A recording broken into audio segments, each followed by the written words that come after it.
explain kan. Okey. So itu nasihat kau. Okey.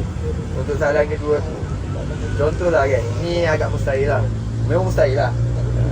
Kalau kau lah jumpa kau balik, kau undur balik masa 10 tahun yang lepas, apa nasihat kau kat diri kau tu?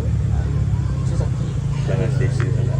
Yang biasanya comfort zone. Aku terlampau comfort zone kat apa je dengan sendiri aku. Okey. Itu yang kat aku sejak terlampau. Tak apa, kita ada topik. iPhone story. Ha, kita ada topik. Ni memang selalu. Sebab tu kena cari iPhone baru. Boleh ada rezeki.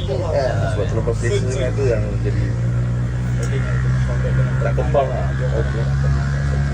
Aku tukar kerja ni pun sebab aku nak challenge diri aku baru lah. Nak keluar daripada comfort zone. Sebab kan selalu orang cakap kan, dalam comfort zone tak ada apa yang dulu. Betul? Tak ada dulu.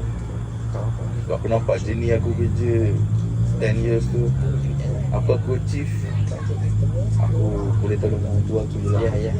Tapi tu pun satu achievement kan. Ya.